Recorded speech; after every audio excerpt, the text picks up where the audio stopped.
Amirgadh police દ્વારા 2016ના વર્ષ દરમિયાન વિવિધ રીતે પકડાયેલ 2,37,53,260 રૂપિયાના કુલ 1,74,380 વિદેશી બોટલ દારૂનો નાશ કર્યો હતો। અમીરગઢ પોલીસ દ્વારા તમામ વિદેશી દારૂ એક સ્થળે એકઠો કરી બુલડોઝર ફેરવી નાશ કરાયો હતો। આ કાર્યવાહી દરમિયાન દાતા પ્રાંત અધિકારી બીડી વાઘેલા, અમીરગઢ મામલતદાર કે.એમ. પટેલ, ડીસા ડીવાયએસપી હરદેવસિંહ વાઘેલા, નશાબંધી ઇન્સ્પેક્ટર ફાલ્ગુનીબેન તથા નાયબ મામલતદાર એમ.બી.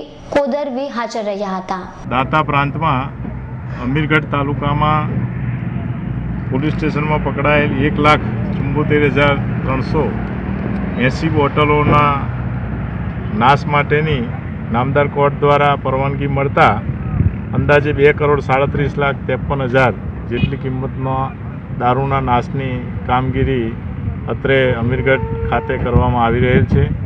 તે કામગીરીમાં પોલીસનો ચુસ્ત બંદોબસ્ત રાખવામાં આવેલ છે। મામલતદાર શ્રી અમીરગઢ, ડીવાયએસપી તેમજ પીઆઈ, સીપીઆઈ કક્ષાના અધિકારીઓ પણ અત્રે બંદોબસ્ત માટે ઉપલબ્ધ છે। નશાબંધી ખાતામાંથી પણ ઇન્સ્પેક્ટર હાજર છે।